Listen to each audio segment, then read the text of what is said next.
आज के इस सत्र में दो वक्ता रहने वाले हैं, दोनों का विषय रहेगा अपने सामने। इस सत्र का अध्यक्षता जो कर रहे हैं आप है श्री सदानंद जी सप्रे। सदानंद जी एनआईटी भोपाल में प्रोफेसर थे, अभी रिटायर्ड हुए हैं।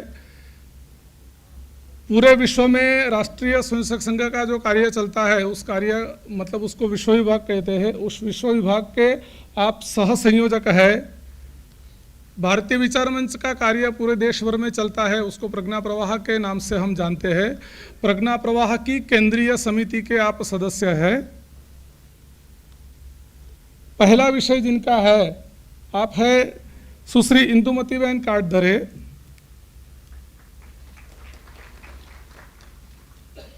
इंदुमती बहन पुनरुत्थान विद्यापीठ की कुलपति है।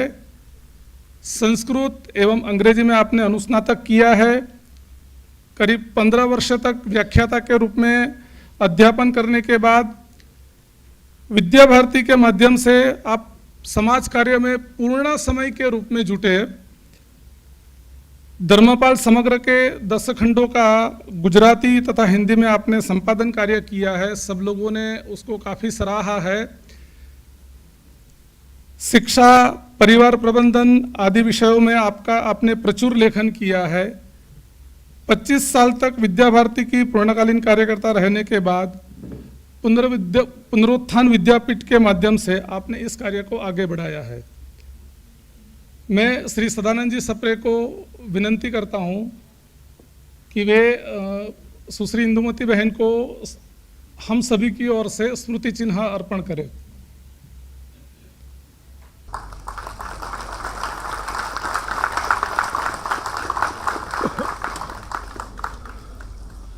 इंदुमती बहन से विनती करता हूं कि वे अपने विषय की शुरुआत करें। इस सत्र के आदरणीय अध्यक्ष महोदय, मेरे साथी वक्ता आदरणीय अवधेश कुमार सिंह जी तथा सभागृह में उपस्थित सभी विद्वज्जन, भोजन के बाद में शिक्षा का चिंतन करना, ये साथियों शिक्षा बोलते हैं वैसा तो हो सकता है, लेकिन ऐसा न हो और हिंदी में जिसको शिक्षा बोलते हैं उसका ही चिंतन हो, इसका प्रयास आप और हम सब लोग मिलकर करेंगे, ऐसा निवेदन करके मैं विषय का प्रारंभ करती हूँ।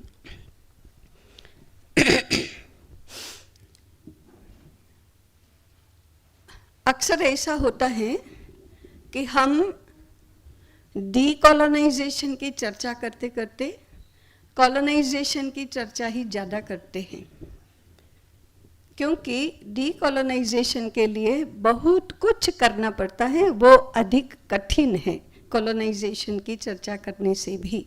परंतु हम लोगों को अब औपनिवेशिकता से मुक्ति का स्वरूप क्या है शिक्षा के संदर्भ में और उसके उपाय क्या है, मार्ग क्या है, इसके ऊपर ज़्यादा चिंतन करना चाहिए। मैं भी ऐसा प्रयास करूँगी।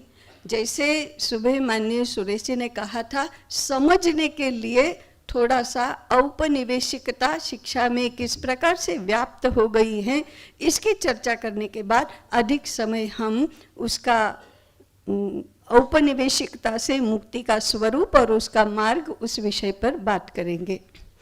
1 घंटे के समय में 40 से 45 मिनट में बात करूंगी, बचा हुआ 15 या 20 मिनट प्रश्नोत्तरी के लिए भी रहेगा। ये जो औपनिवेशिकरण है उसको हम यूरोपीकरण भी कह सकते हैं, पश्चिमीकरण भी कह सकते हैं, और सुबह जैसे माननीय सुरेश जी ने बताया आसुरीकरण भी कह सकते हैं। इसका सिलसिला आज के संदर्भ में 500 वर्ष पहले से शुरू हुआ, जब यूरोप के लोगों ने विश्व भर में जाना शुरू किया। भारत में जब वे आए तब उनके त्रिविध उद्देश्य थे।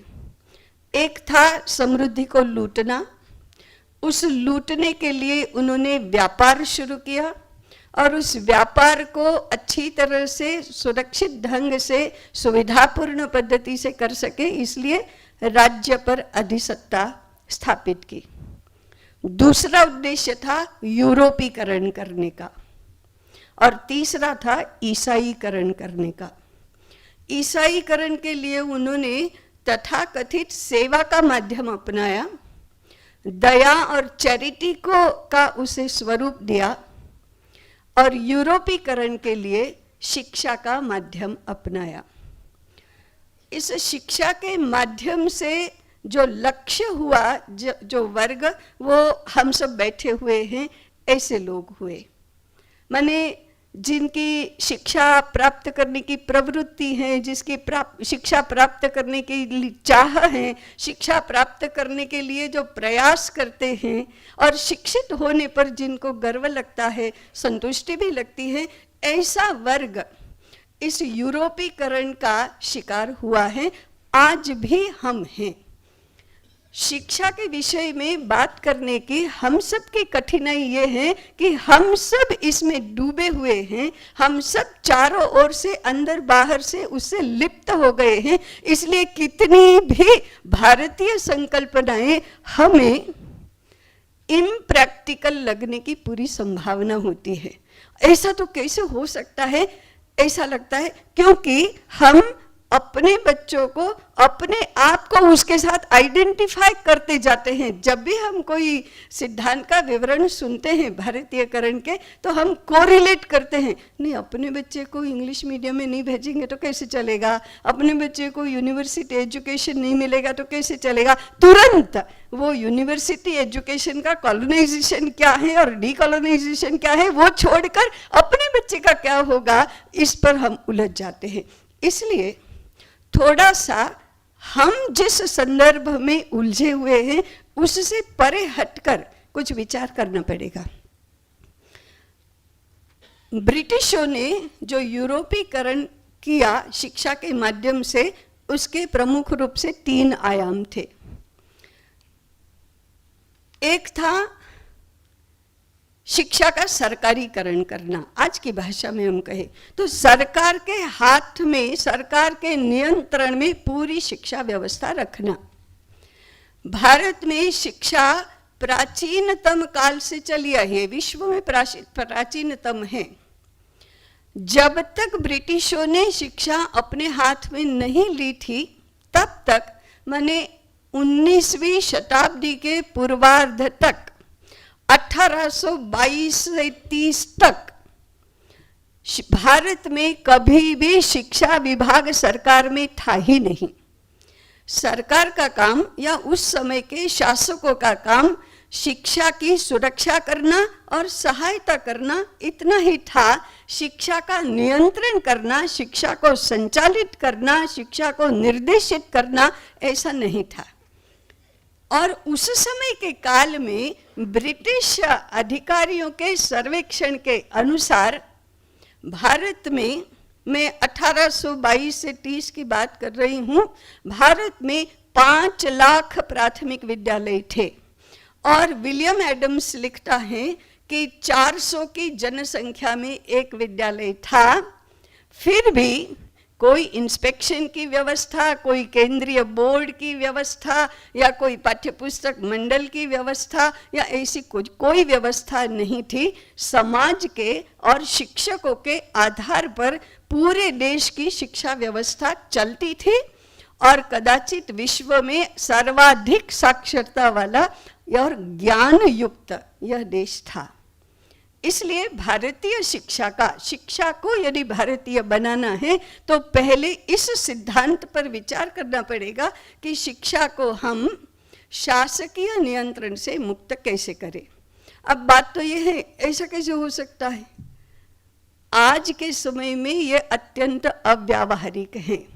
आज के समय में ऐसा हो ही नहीं सकता। हमारे एक बहुत अच्छे कार्यकर्ता ने जब ये सिद्धांत सुना तो कहा, अरे तो कैओस हो जाएगा, जिसके मन में जो आएगा वो करेगा, ऐसा कैसे, नियंत्रण तो होना ही चाहिए। तो आज हमारी मानसिकता है सरकार का काम है, सरकार को करना चाहिए, सरकार ने शिक्षा नीति बनानी चाहिए, हम लोग भले ही उनकी सहायता कर दे। होना उल्टा चाहिए। हम लोगों को शिक्षा नीति बनानी चाहिए, सरकार ने उसमें सुविधा देनी चाहिए, सहायता देनी चाहिए, सुरक्षा देनी चाहिए। लेकिन आज कठिनाई क्या है? वन फाइन मॉर्निंग सरकार अगर कह दे शिक्षा मुक्त है, हमारा कोई नियंत्रण नहीं, तो शिक्षा को ओन करने वाला कोई नहीं है।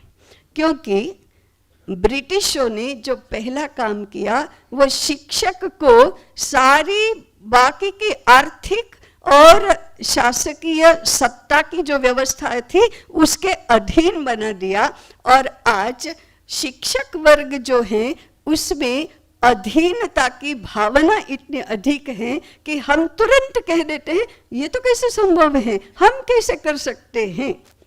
हमको ये जो साइकोलॉजिकल फैक्टर है इसको बदलने का प्रयास करना पड़ेगा। और सूत्र क्या होना चाहिए? शिक्षा को सरकार से मुक्त नहीं करना, सरकार को शिक्षा के बोझ से मुक्त करना। क्योंकि बाय डिफॉल्ट सरकार ये नहीं कर सकती। ये अच्छी सरकार या बुरी सरकार का विषय नहीं है, इस पक्ष की या उस पक्ष की सरकार का विषय नहीं है, सरकार का काम नहीं है, इसलिए सरकार को नहीं करना चाहिए। लेकिन आज करना इसलिए पड़ता है कि हम नहीं करते, इसलिए सरकार को करना पड़ता है। ऐसी हमारी सोच विकसित करनी पड़ेगी। आज के आज नहीं होगी वो ठीक है, लेकिन दिशा तो यही है कि हमको ऐसी सोच विकसित करनी पड़ेगी कि ये हमारा है। दूसरा, सहायता करेगी, सुरक्षा करेगी, लेकिन वो तो जब बहुत ऐसा अवसर आएगा तब, बाकी तो समाज ही ये काम करेगा।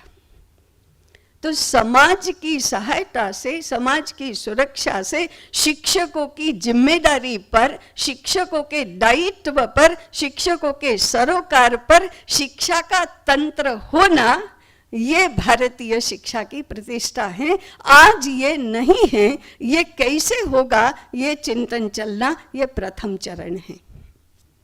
दूसरा है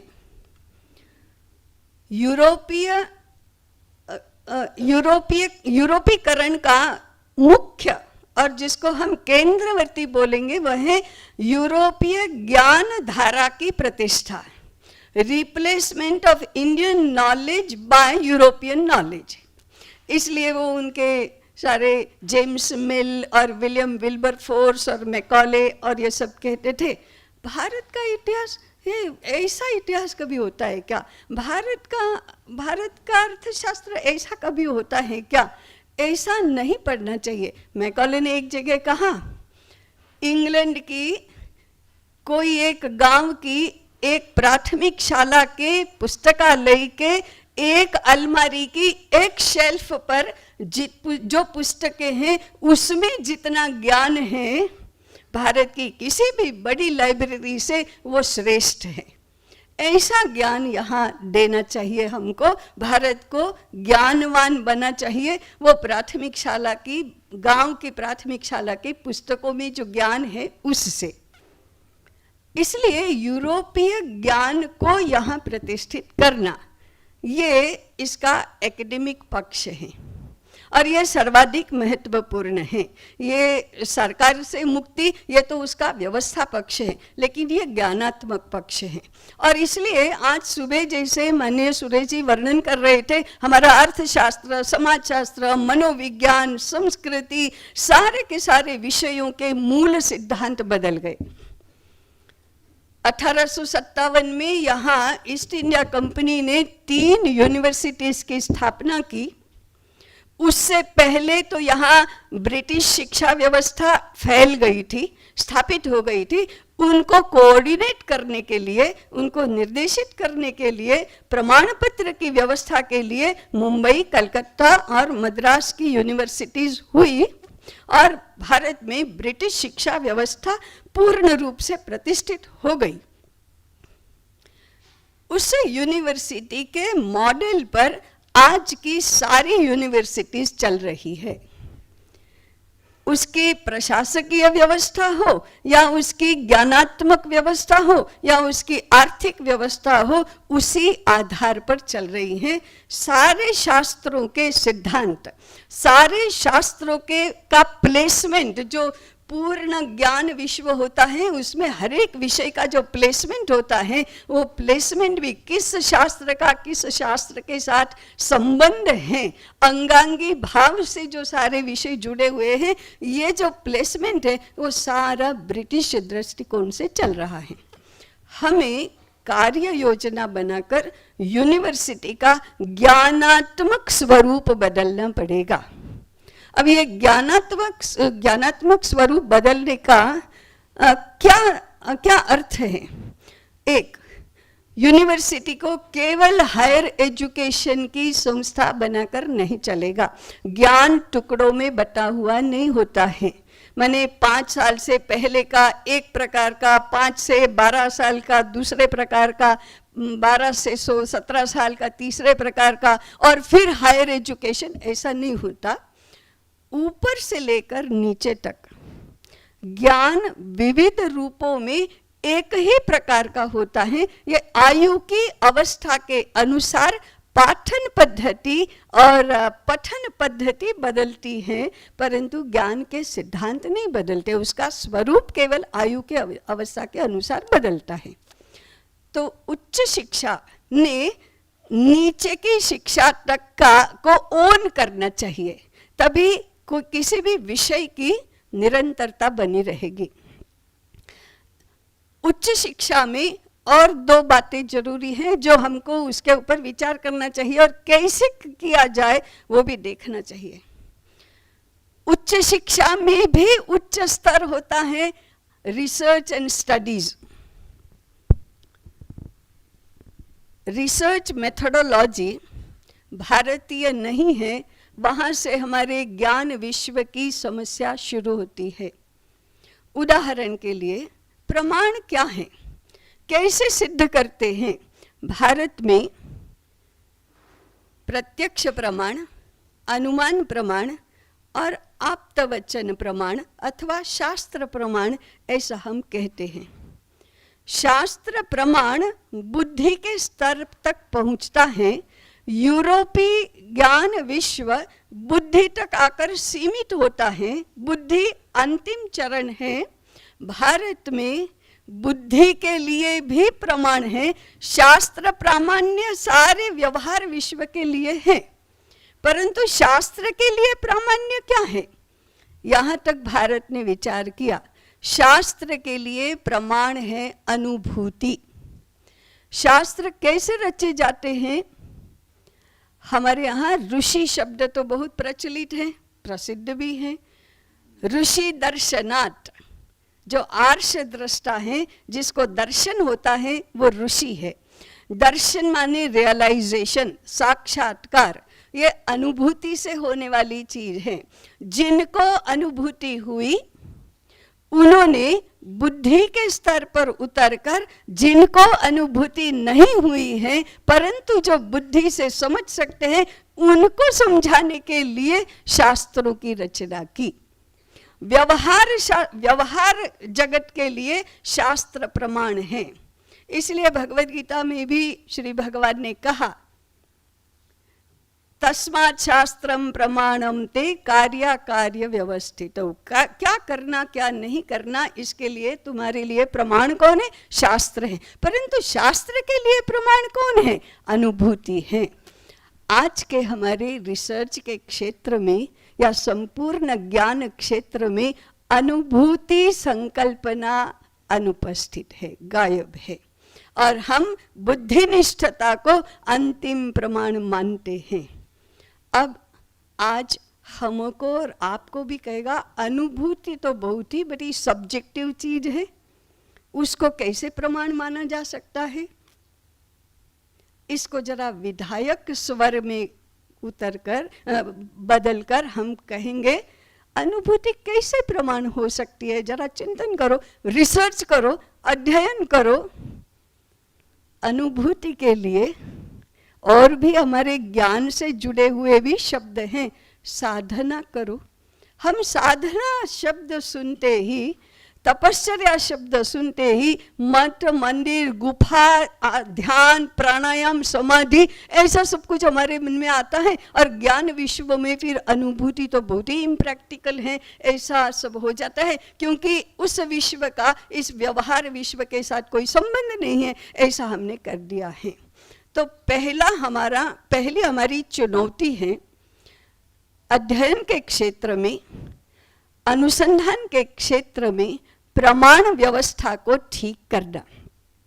मैं बहुत विस्तार से तो नहीं कहूँगी, परंतु हमारी एक डॉक्टर नंदिनी जोशी करके हार्वर्ड में पढ़कर आई थी अर्थशास्त्र, वो कहती थी अरे वहाँ की प्रमाण व्यवस्था और वहाँ की रिसर्च व्यवस्था भी बहुत मैनिपुलेशन का ही मामला है। वो सब बनाया जाता है और पहले से तय किया जाता है, ऐसा ही है सब। वो हार्वर्ड के लिए भी कह रही थी, जहाँ वो पढ़कर आई थी, अपने अनुभव से कह रही थी। मैं इस विषय पर ज़्यादा नहीं कहूँगी, आप सुज्ञ हैं, लेकिन वहाँ से हम ठीक करते आएंगे नीचे तक तो ये चलेगा।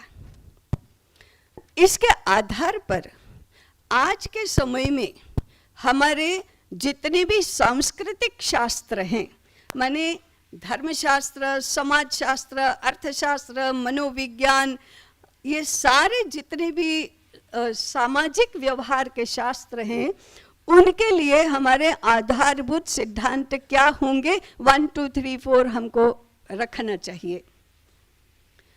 इसके बाद इन सिद्धांतों को आज के लोग समझ सके उस भाषा में रखना। कभी कभी ऐसा होता है कि भारतीय विद्याएं पढ़ाना माने अभी चरक संहिता पढ़ाओ या योग सूत्र पढ़ाओ या सिद्धांत कौमुदी पढ़ाओ या हमारा व्याकरण शास्त्र और न्याय शास्त्र और पाणिनि के सूत्र पर। No, this is about Upanishad, about shastrarth. हमको उपनिषद के बारे में नहीं बताना है, उपनिषद का ज्ञान बताना है। हमको पाणिनि या पतंजलि के सूत्रों के बारे में नहीं बताना है, उसका व्यावहारिक अर्थ क्या होता है यह बताना है। तो ये यूनिवर्सिटी के लिए ये बड़ी चुनौती है कि हम किस प्रकार से अपने सारे सांस्कृतिक विषयों को आज के समय में, आज की भाषा में ट्रांसलेट करें। ये एक भाषा से दूसरी भाषा में ट्रांसलेशन करना नहीं है, पूर्व के काल का आज के काल की भाषा में अनुवाद करना, रूपांतरित करना। इस प्रकार से रूपांतरित करके हमारे सारे अध्ययन के लिए ग्रंथ उपलब्ध करने चाहिए। ऐसा प्रयास भारत में पहले नहीं हुआ, ऐसा नहीं है। आज से लगभग 100 साल पहले, मैंने 1900 से लेकर 1930 के काल में अनेक लोगों ने इस प्रकार से विभिन्न शास्त्रों का अध्ययन करके पुनर्रचना भी की है। अपना दैशिक शास्त्र उसमें से एक है, हिंदुओं का समाज रचना शास्त्र उसमें एक है, भारत में अंग्रेजी राज करके जो इतिहास का ग्रंथ है वो उसमें एक है, इंजीनियरिंग के अनेक ग्रंथ लिखे गए हैं। ऐसे ग्रंथ उस समय भी लिखे गए थे, लेकिन 1930 से 1947 का काल स्वतंत्रता आंदोलन के लिए प्रमुख लक्ष्य सबका रहा, तो ये ज्ञान साधना वहाँ जरा रुक गई। उद्देश्य उस ज्ञान साधना का यही था कि स्वाधीनता तो शायद मिल जाएगी, परंतु स्वाधीनता के बाद हमारा देश चलेगा कैसे, किन शास्त्रों के आधार पर चलेगा, किन सिद्धांतों के आधार पर चलेगा। इसलिए वो अध्ययन हो रहा था। उस समय वो ग्रंथ लिखे जा रहे थे। आज ऐसे ग्रंथ लिखने की बहुत आवश्यकता है। विद्वत जनों ने अपनी सारी बुद्धि शक्ति, ज्ञान शक्ति उसमें लगानी चाहिए। तीसरी बात है ऊपर से नीचे तक आना। माने हमारे भारतीय ज्ञान विश्व की विशेषता ये है कि कठिन से कठिन तात्विक सिद्धांत या आध्यात्मिक सिद्धांत सामान्य, आज जिनको कपिल कपूर जी यूनिवर्सिटी एजुकेटेड अनपढ़ कह रहे थे, ऐसे लोगों तक वो पहुंचा था। माने सर्वम खलु इदम ब्रह्म, ये तो अध्यात्म का सूत्र हुआ। वो किसान भी कहता था सचराचर में भगवान है, सब कुछ भगवान ही है। नीचे तक पहुंचाने की एक लोक शिक्षा की बहुत ही अच्छी परंपरा हमारे यहाँ थी। इसलिए ज्ञान केवल पंडितों के पास नहीं था, ज्ञान किसानों के पास भी था, व्याध के पास भी था, गृहिणी के पास भी था, मोची के पास भी था। सब लोग ज्ञानी ही थे। पढ़े, अक्षर पढ़े लिखे को कभी हमारे यहाँ पढ़ा लिखा नहीं कहा गया। इस प्रकार से हम यदि विद्यालय सिस्टम की ही बात करें तो ऊपर से लेकर नीचे तक वो ज्ञान आएगा कैसे, इसका भी चिंतन करना पड़ेगा। उदाहरण के लिए आयु के विभिन्न अवस्थाओं में अलग अलग रूपों में ज्ञान ग्रहण होता है। गर्भाधान से लेकर 5 वर्ष की आयु तक शिशु अवस्था कही जाती है। 6 वर्ष से लेकर 12 वर्ष की आयु तक बाल अवस्था है, बाद में किशोर, तरुण आदि आदि। अब शिशु अवस्था में संस्कार होते हैं। तो जिस शास्त्र का सिद्धांत हम यूनिवर्सिटी एजुकेशन में पढ़ा रहे हैं, वही सिद्धांत संस्कार के रूप में शिशु अवस्था में देना। बाल अवस्था एक्टिविटी ओरिएंटेड, एक्सपीरियंस ओरिएंटेड, प्रेरणा आधारित ऐसी होती है, तो क्रिया के रूप में देना, अनुभव के रूप में देना। किशोर अवस्था में विचार चक्र चलता है, स्वतंत्र बुद्धि का विकास हो रहा है, तो चर्चा आधारित, विचार आधारित उस ज्ञान का रूपांतरण करना। उसके बाद उसके में दायित्व बोध जोड़ना। ये सब हमारे पूर्व प्राथमिक, प्राथमिक, माध्यमिक का क्रम होता है। ज्ञान तो वही रहता है। हम लोगों ने ये सारा खंड खंड कर दिया कि प्राथमिक का माध्यमिक से संबंध नहीं, माध्यमिक का हायर सेकेंडरी से संबंध नहीं, उसका हायर एजुकेशन से संबंध नहीं। इसको ऑन कौन करेगा? इसको यूनिवर्सिटी ओन करेगी। प्राथमिक शिक्षक के ऊपर यह दायित्व नहीं दे सकते, हायर एजुकेशन पर ही यह दायित्व है, और यूनिवर्सिटी का स्वरूप ऐसा होना चाहिए। और एक महत्वपूर्ण बात है, ब्रिटिश शिक्षा के चलते हमने शिक्षा को केवल विद्यालय के साथ, विद्यालय में भी केवल क्लासरूम तक, क्लासरूम में भी केवल पाठ्यक्रम तक, पाठ्यक्रम में भी केवल पाठ्यपुस्तक तक, और पाठ्यपुस्तक से भी आगे परीक्षा में पूछे जाने वाले प्रश्नों तक सीमित कर दिया।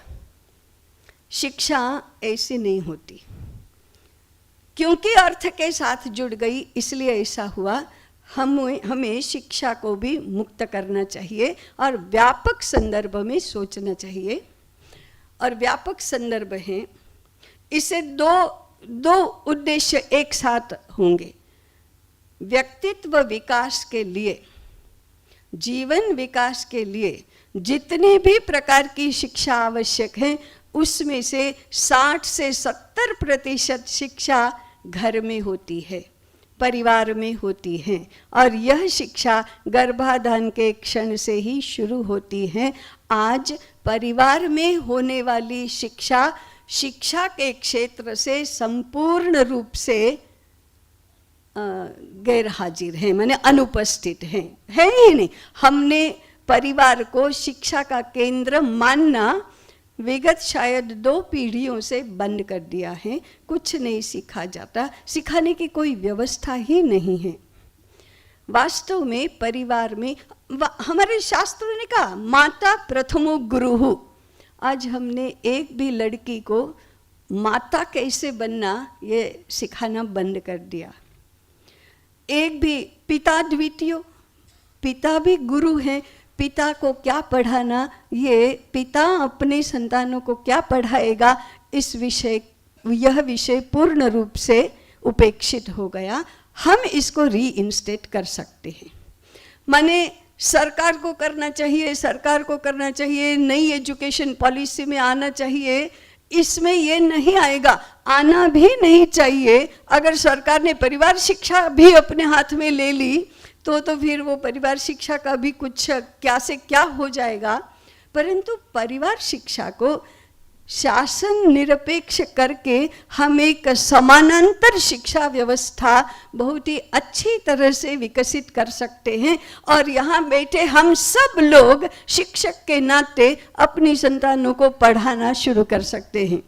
परंतु ये पढ़ाना विद्यालय में पढ़ाने वाला गणित, विज्ञान, अंग्रेजी और कंप्यूटर नहीं है। इसी में शिक्षा को सीमित हम नहीं कर सकते। तो जिसको हम धर्म शिक्षा कहते हैं, चरित्र की शिक्षा कहते हैं, उसका प्रारंभ घर से होता है। जिसको हम कौशल की शिक्षा कहते हैं, उसका प्रारंभ घर से होता है। जिसको हम जीवन की शिक्षा कहते हैं, उसका प्रारंभ घर से होता है। इसके साथ गणित, विज्ञान, इतिहास, भूगोल, अर्थशास्त्र ये सब जुड़ना चाहिए। उदाहरण, इसको व्यवहार शिक्षा भी कह सकते हैं।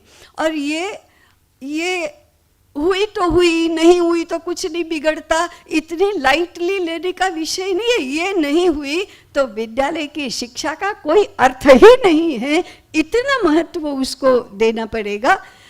साक्षराः विपरीताः राक्षसाः भवन्ति।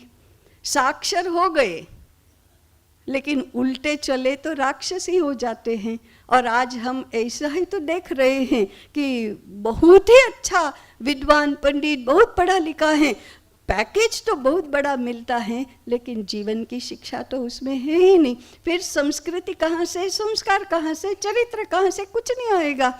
इसलिए परिवार में मिलने वाली शिक्षा को अधिक महत्वपूर्ण मानकर उसके पूरक के रूप में विद्यालय की शिक्षा को रखकर प्लेसमेंट को बदलना, वेटेज को बदलना, ये हमारे सामने एक बहुत बड़ा काम है। और ये परिवार में मिलने वाली शिक्षा विद्यालय में भी आए, इस प्रकार से 3 बातें आवश्यक है जो परिवार में और विद्यालय में दोनों होने चाहिए। सबसे पहला, काम करना सिखाना। बहुत सीधी सादी बात है, आज काम करना आता नहीं, तो काम करना सिखाना। इसके साथ काम के प्रति अपनी जो मानसिकता है वो बदलना। ब्रिटिशों के अत्याचारों के कारण से, उत्पीड़न के कारण से और अतिशय माने तुच्छकार, तिरस्कार, उपेक्षा, इस अपमान, इसके कारण से काम करना बुरा है, काम करवाना श्रेष्ठ है। ऐसा काम करने के प्रति निकृष्टता का और काम नहीं करने के प्रति श्रेष्ठता का भाव अपने मानस में बहुत अंदर उतर गया है। इस मानस के चलते हम अपने बच्चों को और अपने आप को काम से बचाते हैं। हाथ से काम नहीं करना, स्वयं नहीं करना। मैं मेरे हाथ से कुछ काम करूंगी तो नीची हो जाऊंगी, ऐसी मानसिकता भी निकालना। काम करने का कौशल विकसित करना और काम करने के प्रति सम्मान का, आदर का, श्रेष्ठता का भाव विकसित करना। ऐसे दोनों प्रकार की शिक्षा विद्यालय में और घर में मिलने की व्यवस्था करनी चाहिए। विद्यालय में इसको एक्टिविटी ओरिएंटेड एजुकेशन कहते हैं, घर में काम करने की शिक्षा ऐसा कहते हैं। इसके लिए व्यावहारिक रूप में सब परिवारजनों को घर में अधिक समय साथ में रहना और घर के काम साथ मिलकर करना इतनी सीधी सरल बात है। अपना घर कौन चलाएगा? अपना घर हम चलाएंगे। इतने सादे सूत्र बनाकर घर के काम और बाहर के काम भी करना शुरू करना चाहिए। और इसको गणित में 100 में से 100 नंबर से भी ज़्यादा महत्वपूर्ण है, ऐसी प्रतिष्ठा भी देनी चाहिए। दूसरा विषय है अच्छा बनने की शिक्षा। इसको कहते हैं मन की शिक्षा। मन ही मनुष्य को सज्जन अथवा दुर्जन बनाता है। इसलिए विद्वान बनने से पहले सज्जन बनना आवश्यक है। ये भारत की सोच है। समाज को, विश्व को, भगवान को भी विद्वान मनुष्यों से भी ज़्यादा सज्जनों की आवश्यकता है। विद्वान एक बार नहीं हुए तो कोई नुकसान नहीं होता, सज्जन नहीं हुए तो बहुत नुकसान होता है। ये मन की शिक्षा प्राथमिक शाला का मुख्य विषय बनना चाहिए। और बाल अवस्था में घर का विषय बनना चाहिए, क्योंकि जो फॉर्मेशन एज है उसमें हम मन को ट्रेन कर सकते हैं या मन का विकास कर सकते हैं। और ये सिखाने की बातें कौन सी हैं, विद्यालय में हो या घर में, संयम सिखाना। मैंने हमारे सारे शास्त्रों ने उत्तम अध्ययन के लिए आवश्यक जो 2 बातें बताई हैं, उसमें एक है ब्रह्मचर्य और दूसरी है एकाग्रता। ये दोनों मन की शक्तियां हैं। और आज नीचे से लेकर ऊपर तक कहीं पर भी मन की शिक्षा को कोई स्थान नहीं है। मन में आए वो करना, ऐसे स्वच्छंदता को हम स्वतंत्रता मानते हैं और इसी के लिए सारा पुरुषार्थ चलते, जो मन में आए वो करने की स्वतंत्रता, ये फ्रेज ही गलत है। इसको एलिमिनेट करना चाहिए। संयम की शिक्षा, अनुशासन की शिक्षा, नियम पालन की शिक्षा, आज्ञा पालन की शिक्षा, ये सारी शिक्षा प्रमुख बात है। इसके लिए विद्यालय में प्रवेश के नियम बदलने पड़े तो बदलने चाहिए। तुम जब तक अच्छे नहीं हो तब तक तुमको गणित पढ़ने का या संस्कृत पढ़ने का या शास्त्र पढ़ने की पात्रता ही नहीं है। भगवद गीता ने बहुत अच्छे सिद्धांत दिए ही हैं। श्रद्धावान लभते ज्ञानम तत्परः संयतेन्द्रियः। ज्ञान प्राप्त करने का अधिकार तो जो संयत इंद्रिय है उसी को है। अपात्र हाथों में, कुपात्र के हाथों में किसी प्रकार का ज्ञान हम नहीं दे सकते। इसलिए मन की शिक्षा विद्यालय में और घर में देना चाहिए। घर के संदर्भ में संयम की शिक्षा के बहुत छोटे छोटे आयाम हैं। पहला है स्वाद संयम। और बाल अवस्था की मैं बात कर रही हूँ, इसलिए घर में जो बना है वो सब खाना, अच्छे मन से खाना, पेट भर के खाना, बिना मुंह फुलाए खाना, बिना चिड़चिड़ किए खाना। अभी नहीं खाऊंगी और बाद में आधे घंटे के बाद मैगी मांगूंगी तो दे, ये नहीं चलेगा। ये नहीं, ये इट्स वेरी सिंपल, नहीं चलेगा तो नहीं चलेगा। कभी कभी ऐसा स्ट्रिक्ट होने में 2 बातें आड़े आती है। एक होता है दया भाव, अरे, और वे माई पिताजी को कहती है तुम भी तो, तुम्हारे मन में आता है वो खाते हैं तो इसको खाने दो ना। ये आड़े आता है कि हम स्ट्रिक्ट नहीं हो सकते। और दूसरा, एक ही तो है, इसके लिए ही तो कमाते हैं, अभी इनको क्या ये करना। तो ये तो बालक को बिगाड़ना हुआ, शिक्षित करना तो नहीं हुआ। तो हमारे सुज्ञ लोग उदाहरण देते हैं कि बालकों की शिक्षा होती कैसे है। कुम्हार मिट्टी का घड़ा बनाता है, तब जब मिट्टी का पिंड गीला होता है चाक पर चढ़ाता है, चाक घुमाता है और बहुत ही कोमल हाथ से उसके साथ व्यवहार करता है, थपेड़े नहीं मारता, लेकिन आकार जैसा देना है वैसा ही देता है, जैसा बन जाए वैसा नहीं देता। इसको आर्य चाणक्य ने लालन कहा, लालन करना, लेकिन संस्कार करना, जैसा चाहिए वैसा चरित्र निर्माण करना, ये कला माता पिता को अवगत होनी चाहिए। इसलिए माता पिता की शिक्षा भी होनी चाहिए। लेकिन जैसे ही वो चाक से घड़ा उतारता है उसके बाद दया नहीं आती, उसको भट्ठी में डालता ही है। अगर किसी को दया आई, अरे बेचारा घड़ा, उसको अग्नि लग जाएगी, वो सिक जाएगा, गर्मी लगेगी, और इतना कोमल में छाया में सुखाऊंगा, छाया में सूखा हुआ मिट्टी का घड़ा रंग कर शोकेस में रखने लायक तो होता है, लेकिन टिचकी मारते ही फूट भी जाता है, पानी भरने के काम में तो कभी नहीं आता। हमारे बच्चे ऐसे कच्ची मिट्टी के घड़े होते हैं, क्योंकि विद्यालय में भी और घर में भी संयम की और ऐसी शिक्षा नहीं है। ये अग्नि कौन सी है? संयम की, अनुशासन की, नियम पालन की, परिश्रम करने की, साधना की, आज्ञा पालन करने की, ये शिक्षा के अंग हैं। ये चरित्र निर्माण के लिए अत्यंत आवश्यक हैं, ये बुद्धि विकास के लिए अत्यंत आवश्यक है, क्योंकि असंयमित मन बुद्धि को भी काम नहीं करने देता या बुद्धि को भटका ही देता है। इसलिए ये संयम की शिक्षा।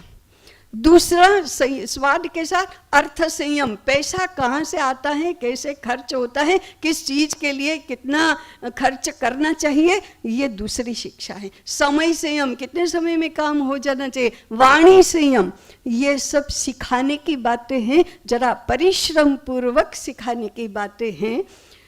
माने शिक्षा के विषय में बहुत बोलने से शिक्षा भारतीय नहीं हो जाती, करने से होती है। और इसके लिए पीटीसी, बीएड या पीएचडी नहीं करना पड़ता, अच्छे माता पिता बनना पड़ता है। इसके बाद इसको आर्य चाणक्य 10 वर्षाणि ताडयेत् कहते हैं। और फिर प्राप्ते तु षोडशे वर्षे पुत्रम मित्रम समाचरेत्। मित्र तो मानना, परंतु गृहस्थ होने तक उस तरुण या तरुणी को, युवक युवतियों को माता पिता से शिक्षा प्राप्त करना है। ये माता पिता भी भूल जाते हैं और बच्चे भी भूल जाते हैं कि ये शिक्षक तो होना ही है। कौन सी शिक्षा है? गृहस्थाश्रमी बनने की शिक्षा, अर्थार्जन करने की शिक्षा, व्यवसाय कौन सा करना इसके लिए मार्गदर्शन करने की शिक्षा, ये तो होना चाहिए। नहीं तो ये तो भटक जाएंगे। इतने अच्छे 16 वर्ष और 25 वर्ष इसके काहे के लिए हैं? तो ये जो शिक्षा है, ये इसको हम समानांतर शिक्षा व्यवस्था करके, सरकार से मुक्त ऐसी शिक्षा व्यवस्था, परंतु विद्यालय के साथ साथ विद्यालय से भी अधिक आवश्यक ऐसी शिक्षा व्यवस्था के हम स्थान स्थान पर प्रयोग शुरू कर सकते हैं। और सूत्र एक ही है, हर घर में पलने वाली बालिका को बड़ी होकर अच्छी स्त्री, अच्छी पत्नी, अच्छी गृहिणी और अच्छी माता बनना है। हर बालक को अच्छा पुरुष, अच्छा पति, अच्छा गृहस्थ और अच्छा पिता बनना है। इसकी जिम्मेदारी माता पिता की है, क्योंकि परिवार प्रथम पाठशाला है और नंबर 1 पाठशाला है। उन पाठशालाओं को पाठशाला बनाने के लिए आज हमारे सामने कोई कंस्ट्रेंट नहीं है, केवल हमें ऐसा करने की आवश्यकता है। तीसरी बात है और अंतिम बात है, आज भी देश भर में ऐसे अनेक प्रयोग चल रहे हैं जिनको ये मैकॉले की शिक्षा नहीं चाहिए, जिनको ये यूरोपीय शिक्षा नहीं चाहिए। ऐसे हजारों परिवार हैं, कदाचित वो संख्या 6 अंकों में भी जाएगी। ऐसे परिवार हैं अनेक स्थान पर, व्यक्तिगत रूप से, संस्थागत रूप से, संगठनों के स्तर पर ऐसे प्रयास हो रहे हैं। उन सब प्रयासों को अधिक सम्मानित करना, अधिक रिकॉग्निशन देना, अधिक एक सूत्र में बांधने की कोई न कोई व्यवस्था हम लोगों को करनी चाहिए। तभी जाकर इस भारतीय शिक्षा की हम प्रतिष्ठा कर सकते हैं।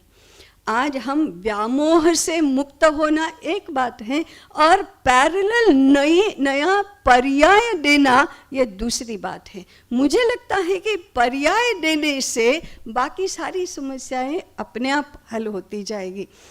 अभी पिछली बार मैंने सुना था कम्युनिज्म के साथ कि हमारी लड़ाई अभी समाप्त नहीं हुई है।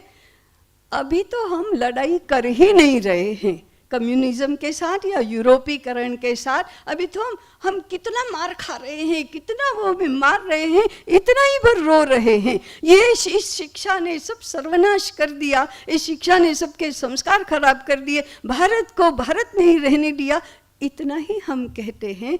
ऐसा कहने के स्थान पर ऐसा हम करेंगे, इसकी कार्य योजना बनाने से ऐसा भारत होगा, ऐसा करेंगे, योजना आज से शुरू की तो आने वाले 50 वर्ष में भारत हो ही जाएगा, क्योंकि we have got the potential. हमारे में सामर्थ्य तो है, संभावनाएं हैं, विश्व में बची हैं कोई संभावनाएं तो यहीं पर तो बची हुई हैं, और हम लोग जैसे लोग ही तो कर पाएंगे। इतना हम लोग वी आर ब्लेस्ड।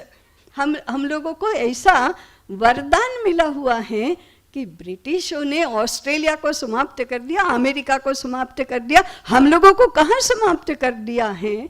इतना संभावना अगर हमारे में है तो योजना बनाने की आवश्यकता है।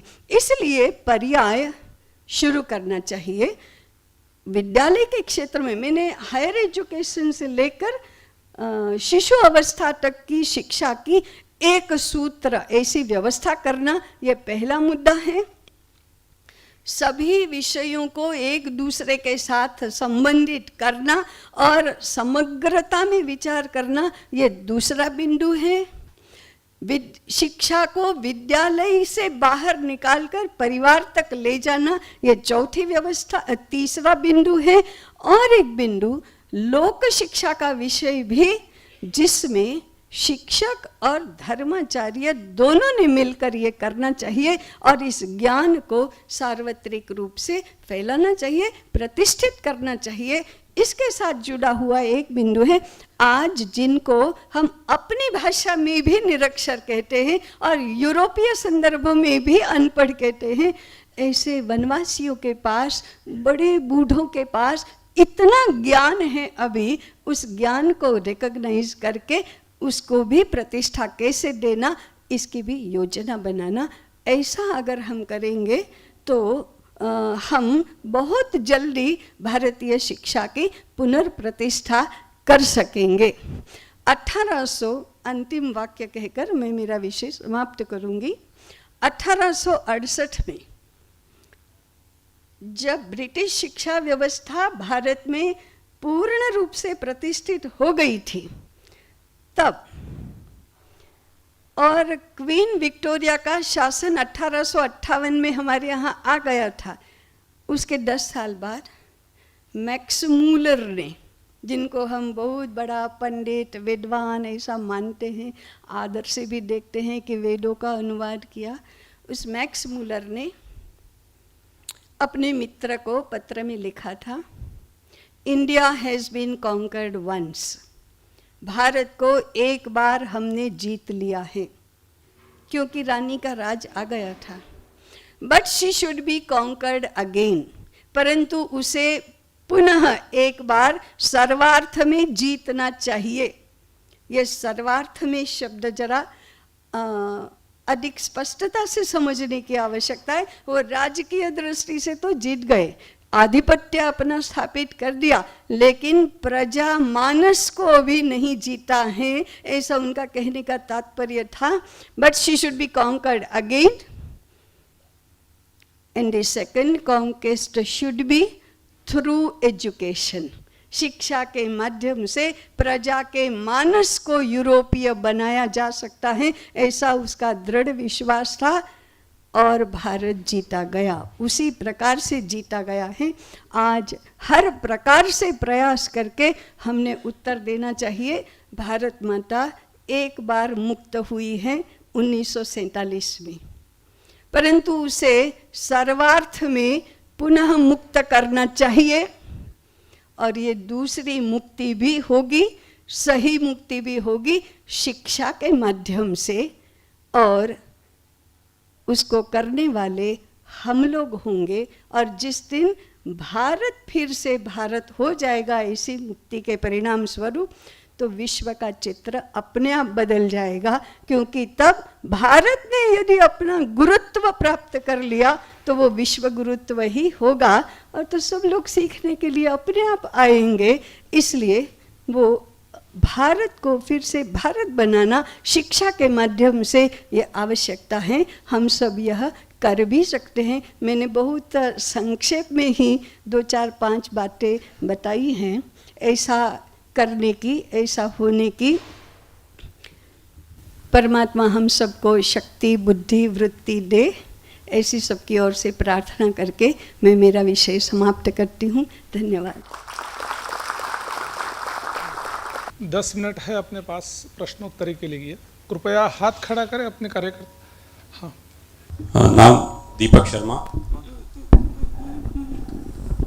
भोपाल मध्य प्रदेश से हूँ। आपने 2 बातें कही। 1822 में 5 लाख विद्यालय थे। जी। हम तक्षशिला, नालंदा वो काल छोड़ दें। 1857 में 3 यूनिवर्सिटी ईस्ट इंडिया कंपनी के बाद आई। वो 10 वर्षों में शिक्षा का कायाकल्प करके वो स्थापित हो गई। जब वे 10 वर्ष में सब कुछ बदल सकते हैं तो हमको 50-60 साल क्यों चाहिए? पहला प्रश्न। दूसरा, ये जो सब बातें बताई, इससे पहले शिक्षा शासन के अधीन हो, उससे मुक्त हो, इससे पहले ये तय करना पड़ेगा यदि शिक्षा आप समाज के अधीन करना का विचार रखते हैं तो हमारी अर्थव्यवस्था पूंजी आधारित हो या पूंजीवाद में हो या समाजवाद में हो। ये नहीं हो सकेगा कि देश तो पूंजीवाद हो और शिक्षा परिवार और समाज से चले। वो भी आज शासन से तो मुक्त है पर बाजार के पूरे अधीन हो चुके। पहला विषय तो ये है कि उनको 10 ही साल लगते हैं तो हमको 50-60 क्यों लगना चाहिए? ये प्रश्न तो मैं भी पूछ सकती हूँ, लेकिन उत्तर कोई नहीं दे सकता कि क्यों लगने चाहिए। अंग्रेजों को भी 10 साल नहीं लगे थे। उन्होंने 1773 से अपने प्रयास शुरू किए थे। उन सारे प्रयासों के बावजूद भी 1822 में 5 लाख विद्यालय थे। इसलिए प्रयास तो उनका 1773 से शुरू हुआ था, एक या दूसरे प्रकार से। और दूसरी, आपका सुझाव बहुत ही ठीक है। हमारे डॉक्टर देवेंद्र स्वरूप हैं, वे भी कहते हैं और सभी सुज्ञजन समझ भी सकते हैं कि शिक्षा इन आइसोलेशन बदल नहीं सकती। अर्थव्यवस्था, समाज व्यवस्था, राज्य व्यवस्था कम से कम उसके अनुकूल होनी चाहिए। इसलिए ये 3 जब तक नहीं बदलती तब तक शिक्षा व्यवस्था नहीं बदल सकती। ये थियोरी ठीक है, परंतु राज्य व्यवस्था, अर्थव्यवस्था और शिक्षा व्यवस्था, समाज व्यवस्था बदलेगी कब? यूनिवर्सिटी में बदल होगा तभी ये बदलेंगी, नहीं तो कैसे बदलेगी? अब ये नहीं हो सकता तब तक ये नहीं हो सकता, और ये नहीं हो सकता तब तक ये नहीं हो सकता। इस डायकोटोमी में तो कुछ नहीं हो सकता। पहले किसको बदलना चाहिए, तब बाकी सारी बदलेंगी। ऐसा थोड़ा तार्किक विचार करेंगे तो भी ध्यान में आएगा कि ज्ञान के आधार पर दूसरी बातें बदलना तो संभव है, बाकी सारी बातें बदलने से ज्ञान व्यवस्था बदल नहीं सकती। इसलिए मैंने कहा कि शिक्षा बदलेगी तो शेष सारी व्यवस्थाएं बदलने की संभावना है। बाकी सारी बदलेंगी और शिक्षा नहीं बदलेगी तो ये भी नहीं बदलेंगी और ये भी नहीं बदलेगी। प्रायोरिटी में शिक्षा है। Australian Vyas Vadodara, international board, school board, central board, Gujarat board, ये सबका समन्वय क्यों नहीं होता है? अगर 14 साल से स्टेट में अपनी अनुकूल सरकार है तो उसका भी समन्वय नहीं हो सकता है। अभी सेंट्रल में भी अपनी विचारधारा है तो उसको भी थोड़ा समन्वय करना चाहिए। मेरे भाषण के आधार पर अगर ये प्रश्न होता तो ऐसा हो ही नहीं सकता था, क्योंकि मैंने सरकार का और शिक्षा का इस प्रकार का कोई संबंध है ऐसा नहीं बताया था। सरकार शिक्षा के लिए अनुकूल, ये फ्रेज ही ठीक नहीं है, क्योंकि हमने कहा था कि ये सरकार का विषय नहीं है। इसलिए अनुकूल और प्रतिकूल सरकार का विषय तो बाद में आता है। अनुकूलता माने सुरक्षा और सहायता के लिए होता है, ये बात तो ठीक है, लेकिन पहली बात तो शिक्षा को स्वतंत्र रूप से विचार करना ये है। इंटरनेशनल बोर्ड और CBSE माने सेंट्रल बोर्ड और स्टेट बोर्ड और ये सब तो व्यवस्थाएं समन्वय की नहीं है, मेरे हिसाब से अपनी मानसिकता की है। इंटरनेशनल बोर्ड हमारे लिए स्टेट बोर्ड से ज़्यादा महत्वपूर्ण और प्रतिष्ठित हैं। Something is very much wrong with our psyche. हम इंटरनेशनल बनना ही क्यों चाहते हैं? पहली कक्षा में 1 से 50 या 1 से 100 पढ़ना है और उसमें अगर हमको इंटरनेशनल बोर्ड चाहिए तो फिर हम गणित नहीं पढ़ना चाहते हैं, कुछ और चाहते हैं। इसलिए यूनिवर्सिटी एजुकेशन का मैं बताना उस समय भूल गई थी। यूनिवर्सिटी एजुकेशन का एक विषय होना चाहिए, समाज को हीनता बोध से मुक्त करो। और हीनता बोध ये साइकोलॉजिकल प्रश्न है।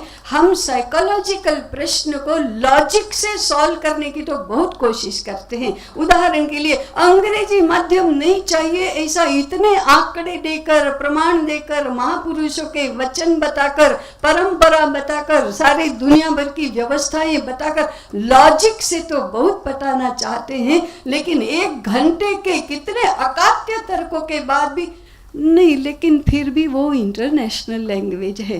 हो गया 1 घंटे तक का, क्योंकि साइकोलॉजिकल प्रश्न को हम लॉजिक से सुलझाना चाहते हैं।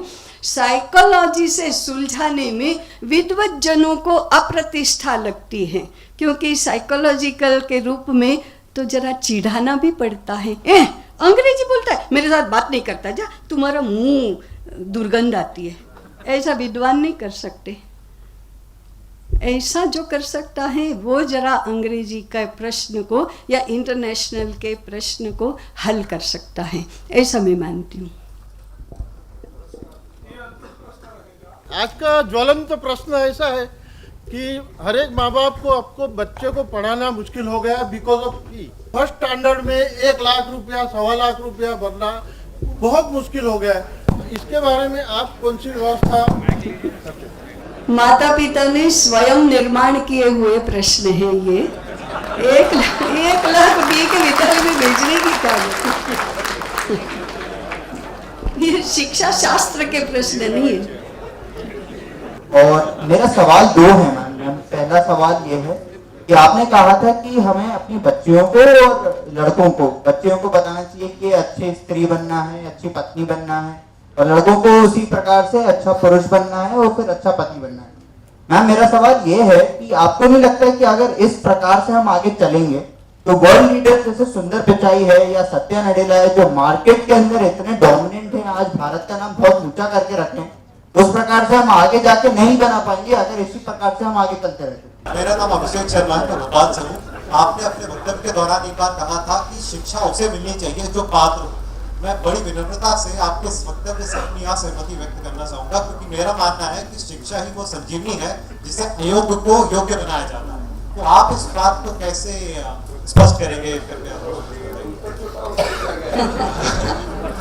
उत्तर तो बहुत ही छोटा है। अरे भाई, अच्छी स्त्री और अच्छा पुरुष बनना किसी भी प्रकार की सफलता उपलब्धि के विरोध में है क्या? पहले अच्छी स्त्री और अच्छा पुरुष होना चाहिए, बाद में सब कुछ होना चाहिए। You cannot stop yourself being a woman or a man. You can do away without doctor. आपको इंजीनियर के बिना चल सकता है, डॉक्टर के बिना चल सकता है, किसी के भी बिना चलता है, स्त्री और पुरुष के बिना कैसे चल सकता है? इसलिए उसको प्राथमिकता देना चाहिए। इसका अर्थ ये नहीं है कि किसी ने डॉक्टर, इंजीनियर, व्यापारी, राजा, मंत्री ये सब नहीं बनना चाहिए, पहले ये, बाद में ये। योग्य अयोग्य की बात ये है कि आजकल जिसको अयोग्य को योग्य बनने के लिए, मैंने अज्ञानी को ज्ञानवान बनना, दुष्चरित्र को सच्चरित्र बनना, ये तो अयोग्य से योग्य होना है। पात्रता की बात अलग है। जिस प्रकार आज एलिजिबिलिटी फॉर एडमिशन होता है, उस प्रकार की एलिजिबिलिटी किसकी है? जो सेवापरायण नहीं है, जो विनयशील नहीं है, जो स्वच्छंदी है, जो अपने आप को संयम में ही नहीं रखना चाहता, जो तत्पर नहीं है ज्ञान प्राप्त करने के लिए, वो अपात्र है। उसको आप विद्या देंगे तो विद्या का ही कुछ माने उल्टा सुल्टा हो जाएगा। इसलिए पहले, हाँ ये ठीक है, उसकी पात्रता निर्माण करो, पहले उसको श्रद्धा युक्त अंतःकरण वाला बनाओ, उसको विनयशील बनाओ, बाद में उसको ज्ञान दो। तो ये आजकल के माने आप कौन से रंग से प्रश्न कर रहे थे मैं जानती हूँ, उस